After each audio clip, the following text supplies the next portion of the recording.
Hey, Viking fans, this is Keith Millard, and you are listening to the One Bar and Lupicus Show. Go Vikes! All right, welcome back to the One Bar and Lupicus Show. I'm One Bar with Lupicus. Even though the Vikings are 1-3 and a little bit of a tough loss against the Browns, we still have five big old winners that we're going to point out in this game. Well, the Vikings have tough losses every week this season, so it's no stranger to have a tough, heartbreaking loss like again it was today. But before we talk about the game today and 5 winners from this game, we're going to look at the positive. We're going to dig deep, find some positives in this game, look at some winners. We're going to talk about our sponsor, the great WinView Games. WinView Games. This episode is brought to you by WinView Games, sports prediction leader, home for pregame and live, not just pregame. As the game's going on, you can still continue to make prop contests. We all live and breathe the Minnesota Vikings. So if you want to put your knowledge to the test, make sure to use this link right here, One Bar and Lupicus link to download the app. Right here, play against other people in free or real money contests. Play your first $20 risk-free. There's no risk. Why not do it? Why not give it a shot? Do it. Vikings contests every single week until the end of the season. I know, One Bar knows this is the app for you. Do it. All right, let's talk about 5 winners of the loss to the Browns. Let's start off with one that I'm all in on.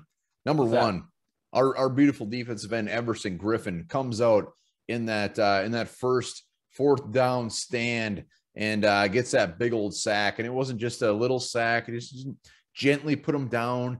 He smeared him. He was just all over this guy like glue. It was beautiful. Got the crowd into it. Unfortunately, we didn't really do anything after that. But Emerson Griffin comes up big yet again, I believe, for his 3rd sack of the season. What I love about it most was it was like a how dare you moment from Kevin. How dare you go for it on 4th and 4 against this team at home? What kind of balls do you have, Kevin? I'm trying to go for it there. And Emerson Griffin says, no, I'm going to eat those balls. And he did. Emerson Griffin's been, this defense, we brought in a ton of new faces this year. We brought in 2 cornerbacks, 1 brand new, Patrick Peterson, 1 an old face who came back, Mac Alexander. We brought in Delvin Tomlinson. Michael Pierce is making his debut. And who was the guy who's really stepped up? This is the guy we signed like a couple months ago, Emerson Griffin, our old friend. He's making one of the biggest impacts of all these guys we brought in, and he did it again today. Emerson Griffin, definitely a winner from today's game. Absolutely. Well done.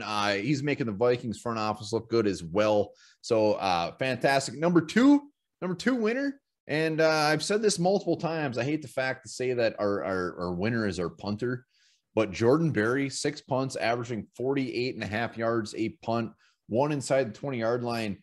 Every damn one of his punts, almost everyone throughout this season, let alone today. This dude has a leg of a hog on him. It is a hog meat where he's booting the shit out of these things. Yeah, I like raspberries. I really enjoy strawberries. I love blueberries. My favorite fruit right now is Jordan Berry. That guy boots the ball. It's insane. I mean, it just keeps going back. Like the camera just keeps panning. Like they kind of set it where they think it's going to go, then they keep moving it back. This guy's got a leg. It's insane that, it's such a step up from Britton Colquitt. We didn't realize how bad our punting game was until Jordan Berry came on the scene and it showed us how real punters in the NFL work and function. Jordan Berry, tip of the cap to you.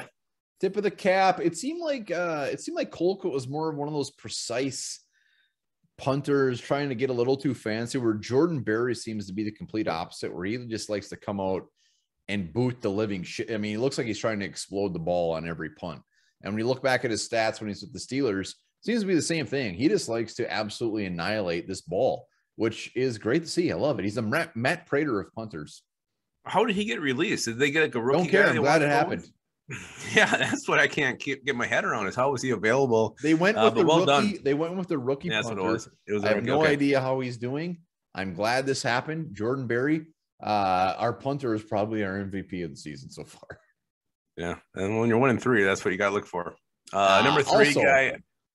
No, go ahead. Yes? Keep going. I was going to go number 3 winner, and to me, it's Cam Dazzler. Bashad Breeland got sick in this game early. I got sick. I get sick every time I see him on the field. So to make a move, Cam Dazzler comes in. And Dazzler played really well today. He was on Odell Beckham most of the time.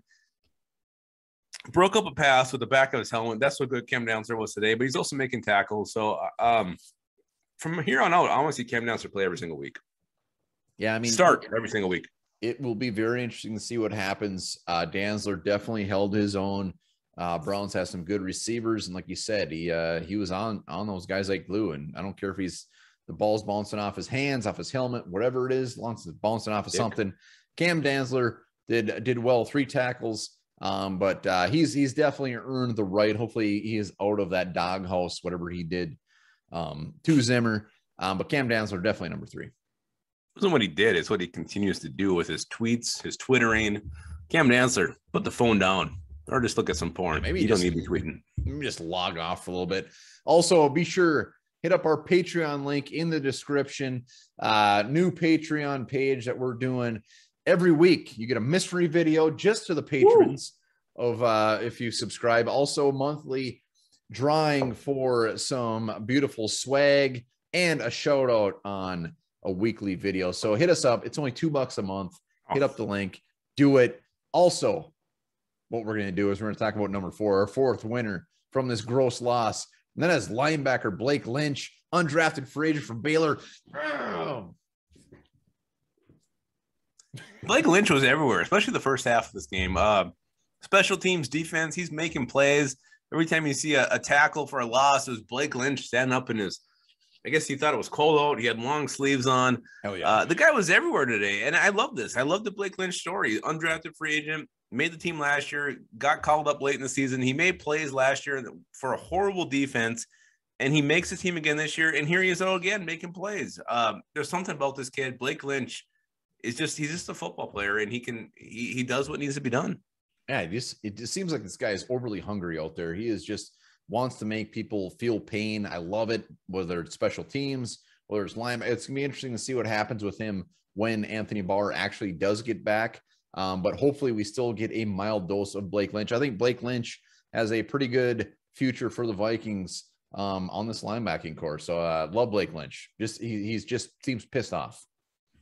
Well, yeah, I mean, he's a guy who I still think he has to earn it. So he's playing like a guy who needs to earn his place, earn his keep, earn his spot on this team. And it shows. He's hungry and he's playing hungry.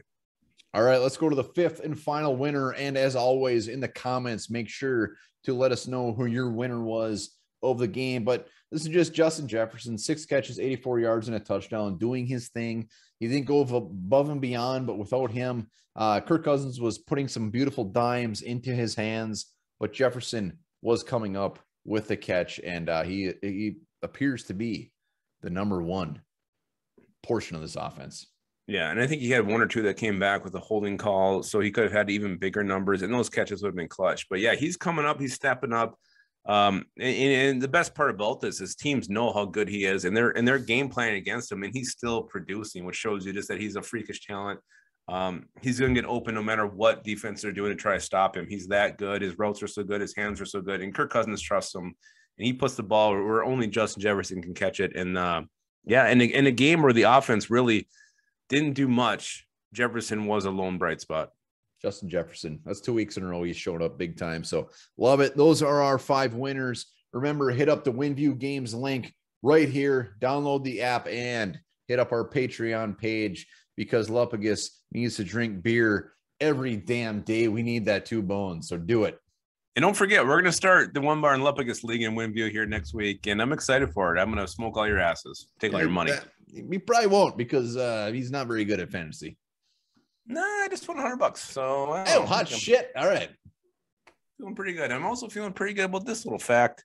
Jupiter has more than 50 moons.